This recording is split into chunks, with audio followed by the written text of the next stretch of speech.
السلام علیکم ورحمۃ اللہ وبرکاتہ. بسم اللہ الرحمن الرحیم. اما المقدمۃ ففیها بحثان. الاول فی ماہیۃ المنطق وبیان الحاجۃ الیہ. ما قبل میں آپ نے یہ ملاحظہ کیا کہ مصنف نے اپنی اس کتاب کو ایک مقدمہ، 3 مقالے اور ایک خاتمے پر ترتیب دیا. ایک مقدمہ، 3 مقالے اور ایک خاتمے پر. اما المقدمۃ ففیہا بحثان سے مصنف علیہ الرحمہ اسی مقدمے کی وضاحت فرماتے ہیں کہ مقدمہ کن چیزوں کے تعلق سے ہے. تو فرماتے ہیں مصنف علیہ الرحمہ کہ مقدمے میں 2 بحثیں ہیں. 2 بحثیں. پہلی بحث منطق کی غرض و غایت اور منطق کی تعریف کے بیان میں. پہلی بحث منطق کی غرض و غایت اور جناب والا منطق کے تعریف کے بیان میں. اما المقدمۃ ففیہا بحثان. رہا مقدمہ تو اس میں 2 بحثیں ہیں. الاول فی ماہیۃ المنطق و بیان الحاجۃ الیہ. پہلی بحث منطق کی تعریف کے بیان میں ہے اور وہ بیان الحاجۃ الیہ، منطق کی بیان حاجت یعنی کہ منطق کی غرض و غایت کے بیان میں ہے. اقول، یہاں سے علامہ قطب الدین رازی نے جو رسالہ شمسیہ کی شرح فرمائی ہے اس شرح کا آغاز ہوتا ہے یہاں سے. یعنی کہ خطبے سے لے کے اب تک آپ نے جو پڑھا وہ تمام کا تمام رسالہ شمسیہ تھا. اب یہاں سے علامہ قطب الدین رازی نے جو شرح فرمائی ہے رسالہ شمسیہ کی، اس رسالہ شمسیہ کی شرح کا آغاز علامہ قطب الدین رازی فرماتے ہیں. اقول کے تحت علامہ قطب الدین رازی کی بات کہی جائے گی اور قال کے تحت رسالہ شمسیہ کے مصنف کی بات کہی جائے گی. علامہ قطب الدین رازی فرماتے ہیں کہ رسالہ ایک مقدمہ، 3 مقالے، خاتمے پر ترتیب دیا گیا ہے.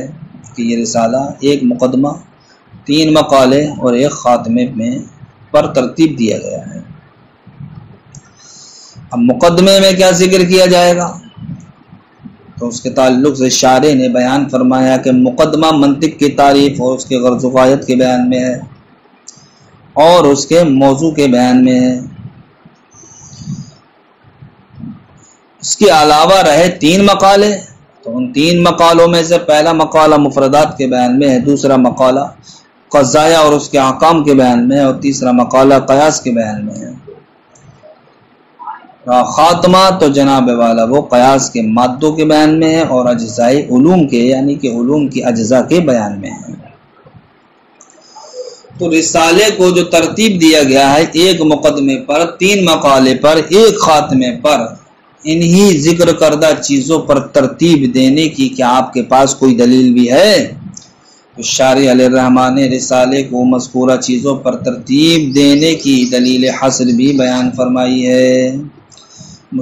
شارح علیہ الرحمٰ بیان فرماتے ہیں کہ ہاں ہمارے پاس ایک دلیل ہے جو دلیل مذکورہ چیزوں پر رسالے کے مرتب ہونے کی گواہی دیتی ہے. وہ دلیل یہ ہے کہ وہ چیزیں یا وہ مسائل جن کا علم منطق میں جاننا ضروری ہے ان کی اولاً 2 صورتیں ہیں.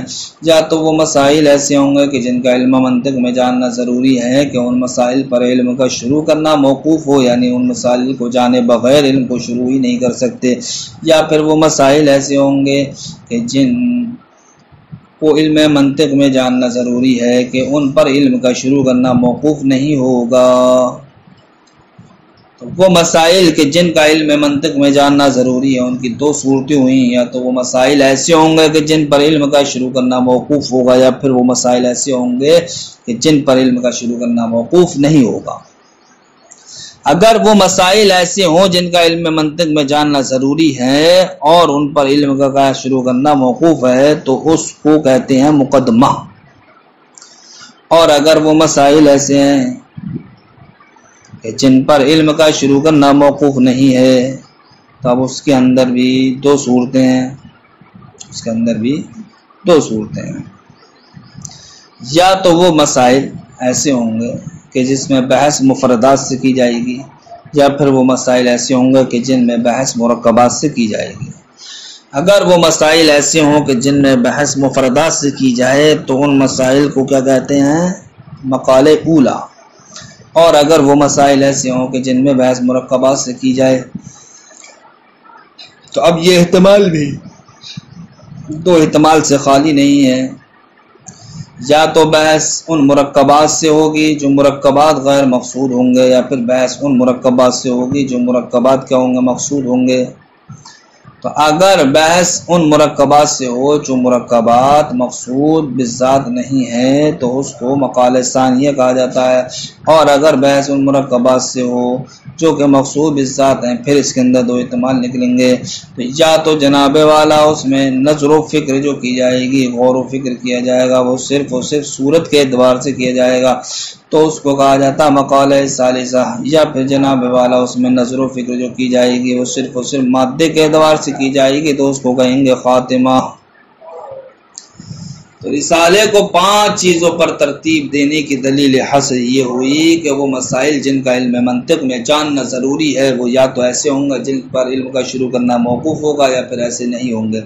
اگر وہ مسائل ایسے ہیں کہ جن پر علم کا شروع کرنا موقوف ہے تو اس کو مقدمہ کہتے ہیں، اور اگر وہ مسائل ایسے ہیں کہ جن پر علم کا شروع کرنا موقوف تو نہیں ہے تو اب اس کے اندر اولاً دو احتمال نکلیں گے، یا تو جناب والا بحث ان مسائل میں مفردات سے کی جائے گی یا مرکبات سے۔ اگر مفردات سے کی جائے تو اس کو مقالہ اولا کہتے ہیں، اگر مرکبات سے کی جائے تو اس کے اندر دو احتمال، یا تو ان مرکبات سے کی جائے گی جو مقصود بالذات ہوتے ہیں، یا پھر ان مرکبات سے کی جائے گی جو مقصود بالذات نہیں ہوتے ہیں۔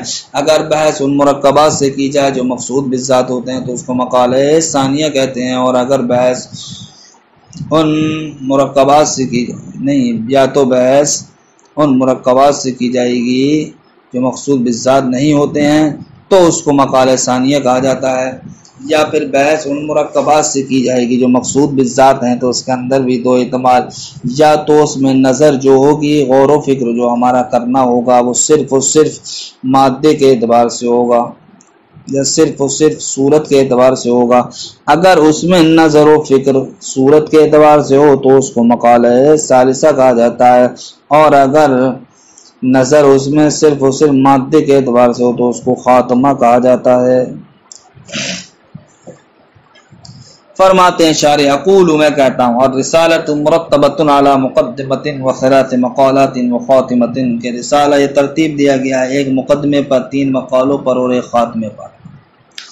اما المقدمۃ ففی ماہیت المنطق و بیان الحاجت الیہ و موضوعہ، رہا مقدمات وہ منطق کی ماہیت یعنی کہ منطق کی تعریف کے بیان میں، اور منطق کی بیان حاجت یعنی کہ غرض و غایت کے بیان میں، وہ موضوعی اور منطق کے موضوع کے بیان میں ہے۔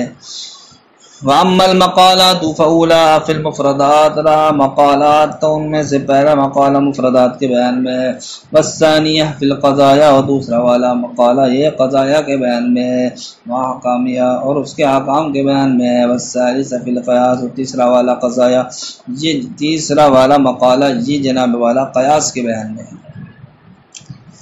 اما الخاتمہ ففی مواد العقیصۃ و اجزاء العلوم، رہا خاتمہ تو وہ قیاس کے مادوں کے بیان میں ہے اور علوم کی اجزاء کے بیان میں ہے۔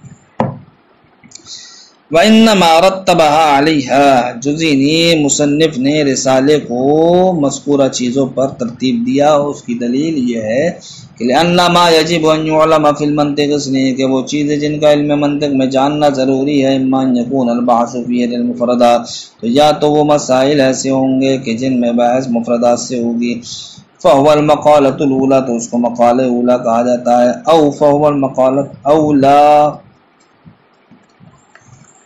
او عن المرکبات فلا یخلو اما ان یکون البحث فیہ عن المرکبات الغیر المقصودۃ بالذات، یا پھر جناب والا بحث مفردات سے نہ ہو کر کے مرکبات سے ہوگی تو اب مرکبات کے اندر دو احتمال، فلا یخلو تو اب وہ خالی نہیں، اما ان یکون البحث فیہ، یا تو بحث اس میں عن المرکبات الغیر المقصودۃ بالذات، ان مرکبات سے ہوگی جو مقصود بالذات نہیں ہے، فهو المقالۃ الثانیہ، تو اس کو مقالہ ثانیہ کہا جاتا ہے، او عن المرکبات التی، یا پھر ان مرکبات سے ہوگی، ہی المقاصد بالذات جو کہ مقصود بالذات ہوتے ہیں، فلا یخلو پھر اس کے اندر دو احتمال نکلیں گے تو اب وہ خالی نہیں ہے.